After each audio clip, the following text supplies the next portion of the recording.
parler d'un grand nombre d'années, moi je dis 27. 27, c'est le nombre d'années qu'il m'a fallu pour comprendre comment porter les projets informatiques à la réussite, au plébiscite du métier et surtout au coup de fil du chairman de ma société. Alors pour comprendre comment j'y suis arrivée, je vais vous parler des Michel. J'espère qu'il n'y a pas trop de Michel dans la salle. Michel, c'est un prénom fictif, ni homme ni femme. Michel, je vous l'explique, c'est cette personne qui n'aime pas qu'on dérange ses habitudes. C'est cette personne qui ne comprend pas pourquoi changer quelque chose qui fonctionne si bien. Alors vous êtes en développement, vous êtes dans votre monde, vous pensez que Michel va vous déranger, vous le mettez de côté. On y pensera plus tard à Michel. Et puis arrive cette lumière au fond du tunnel, celle que vous connaissez tous. Celle qui annonce une mise en production.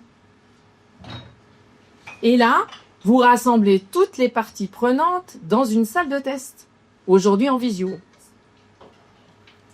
Et là, Michel, que vous aviez mis de côté, se révèle. Non, c'est pas moi qui fais ça, c'est lui. Non, pourquoi j'aurais commencé à faire ça alors qu'on ne me l'avait pas donné? Vous vous grattez la tête, vous vous dites, vous allez voir votre chef, vous cherchez une solution, ajustement du process, changement de la UX, vous allez au forcing, à vous de voir. Mais dans la salle, il n'y a pas que ce Michel-là. Il y a les autres Michel. Ceux qui vous disent « Non, stop ! Mes données sont mauvaises. D'abord, il faut qu'on les nettoie. » Deuxième grattage de tête. Et là, vous appelez, si vous avez de la chance, une équipe data à la rescousse, histoire d'aller nettoyer les données. Ce que je peux vous dire, c'est que dans 90% des cas, vous allez livrer en retard. Alors, c'est parce que j'ai côtoyé beaucoup de Michel pendant mes 27 années. Et c'est parce que j'ai compris l'impact négatif des silos en entreprise que j'ai découvert 3 piliers qui ont porté les projets IT à la réussite. Mon premier pilier, c'est l'écoute active. Bon, vous allez me dire, elle n'a rien inventé, l'écoute active, ça y est. Non, pas l'écoute où vous la faites au cadrage, à l'analyse du projet, non. L'écoute de comprendre où vous vous situez dans le process, dans la chaîne de valeur avec votre projet. Quand j'ai repris le département du contrôle de gestion, j'avais 2 solutions. Ma mission était de digitaliser ce département. Bon, simple. Première option, verticale. J'ouvre les armoires, je regarde ce qu'il y a dedans. Je digitalise le formulaire standard Excel, ce qui m'aurait permis d'apporter des chiffres rapidement au management, avec pas plus de fiabilité que ce qu'il y avait dans Excel. Option numéro 2, transversale. Je cherche à comprendre à quel moment le contrôle de gestion apparaît dans ma chaîne de valeur pour l'entreprise. Et pas seulement pour mon silo d'équipe, mais pour l'entreprise. Eh bien, en priorisant ces projets, ces feuilles de route, ces objectifs par chaîne de valeur, j'ai pu comprendre qu'il a fallu d'abord digitaliser les opérations dans les ports, pour ensuite digitaliser un contrôle de gestion, pour ensuite aller dans SAP. Bref, j'ai pu ensuite donner des indicateurs fiables opérationnels et des indicateurs fiables financiers. Le département du contrôle de gestion est passé d'un mode passif, je m'endors, à administratif, à un mode actif et constructif pour l'entreprise, à organiser des réunions, à produire des informations pour améliorer nos opérations, réduction des coûts garantis. Alors, priorisez vos projets IT par chaîne de valeur, croyez-moi, c'est la première étape si on veut améliorer et apporter une valeur ajoutée à l'entreprise. Bon, évidemment, discuter c'est bien, parler c'est pas mal, mais c'est pas suffisant. Ça m'amène à mon deuxième pilier, vendre. On en a parlé ce soir de la vente.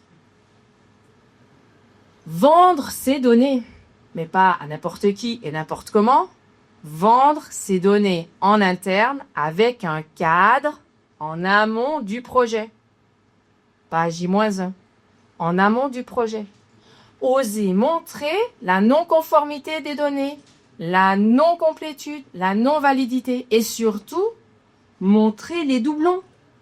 Les métiers, les Michel, ils adorent les doublons. Vous savez pourquoi? Parce qu'en fait, c'est concret, visible et ça les responsabilise. Alors si on reste dans son coin, ça marche pas, mais si vous leur montrez avec un cadre,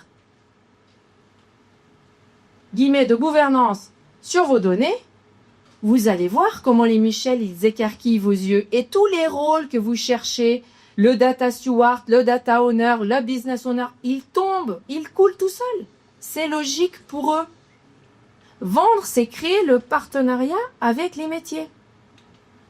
Ça paraît simple, mais c'est tellement important de montrer les données, de montrer ces 00, ces NA, ces dash, ces champs vides, ces lettres qui n'ont aucun sens. C'est tellement important pour commencer au métier à prendre conscience qu'il faut qu'il s'améliore. Vous voulez de l'amélioration continue? Vendez vos données en interne.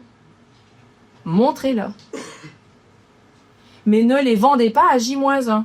Parce que quand on m'a appelé pour nettoyer les codes postaux, alors oui, c'est banal, mais quand il a fallu nettoyer les codes postaux, à J-1, on est reparti sur mon premier pilier d'écoute, chercher à comprendre, aller faire des scénarios, à aller comprendre comment nettoyer et surtout nettoyer. Et ça, délai 3 à 6 mois minimum. Retard dans vos livrables. Vendre, c'est pas seulement montrer, mais c'est aussi conseiller, enrichir vos données. Si vous allez acheter un frigo dans un magasin, j'imagine que vous espérez que le conseiller vous conseille bien. Eh bien, c'est pareil avec les métiers. Si vous vendez vos données, conseillez, soyez fort en proposition. Les métiers ne savent pas tout. Arrêtez de penser cette belle croyance où c'est au métier de faire. Si on fait ça, on continue à creuser des silos. Quand on a dû nettoyer des centaines de milliers de données de tiers, d'adresses de tiers, il a fallu être fort de proposition avec nos métiers. Il a fallu leur proposer des solutions. Dans notre cas, ça a été une source externe. Une source externe qui structure les adresses. Une source externe qui va apporter des valeurs ajoutées aux différents métiers. Alors, on a convoqué le marketing, le légal, les commerciaux dans une salle. On leur a montré ce qu'on pouvait faire et c'était banco. Simplement parce que on a pu nettoyer nos données et les métiers ont sponsorisé juste l'envie d'avancer avec cet instrument. Alors, vous l'aurez compris, vendre, c'est créer un partenariat avec les métiers. Parce que si on continue de dire « j'ai pas de business sponsor, les métiers s'impliquent pas », on continue à creuser des silos. Créer un partenariat métier, oser anticiper et proposer de l'amélioration. C'est le début du changement. On peut engager des change managers. Je vous dis que montrer vos données amène le début du changement. On a écouté, on a vendu, on a donc créé un partenariat avec le métier. J'ai envie de dire, il faut le faire vivre. Il faut collaborer. Pas cette collaboration polie où quand on va voir quelqu'un, il nous dit oui pour nous faire taire.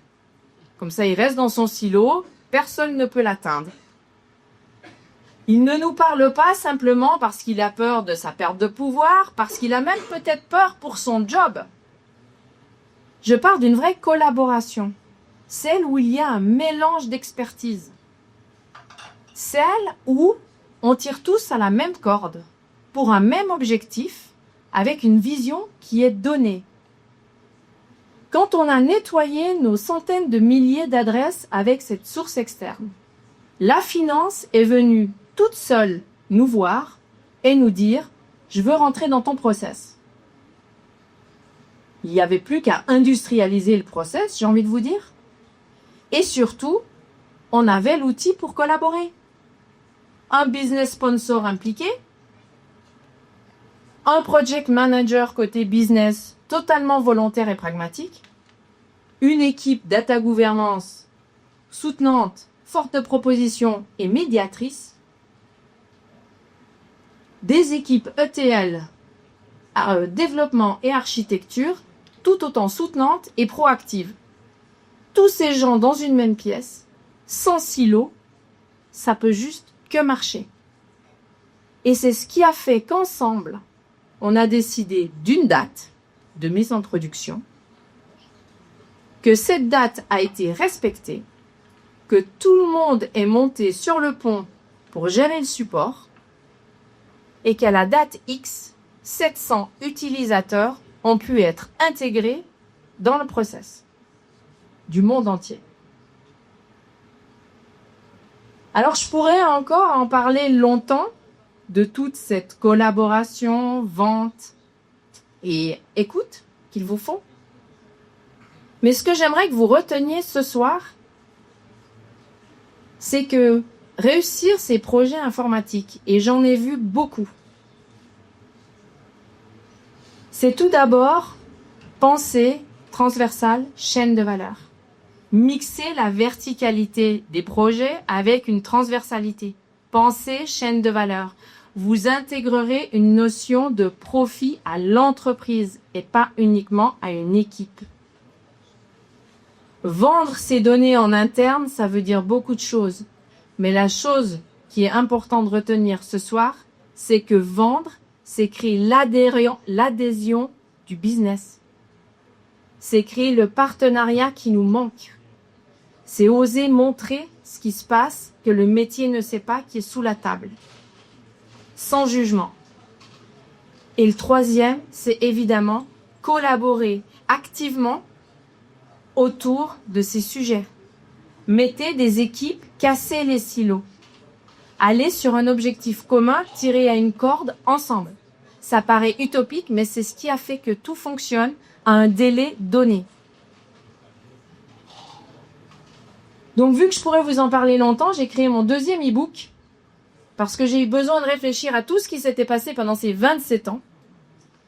Et pendant ces 27 ans, il s'est tellement passé de choses que j'ai formalisé le vendre les données en mode data governance projet pragmatique parce que c'est celle que j'ai personnellement vécue pendant ces 8 dernières années.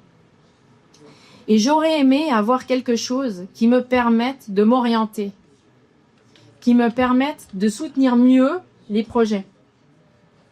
Et donc, pour ceux qui sont intéressés, je vous laisserai scanner le QR code. Sur mon LinkedIn, il y a mon accès à mon site internet où vous pourrez aller chercher et télécharger ce guide pour vous donner quelques pistes qui va du data catalogue à tellement de choses qu'on aurait tous besoin d'avoir et où les projets pourraient gagner si nos managements voulaient bien entendre la transversalité. Je vous remercie pour votre écoute et je vous dis à très vite.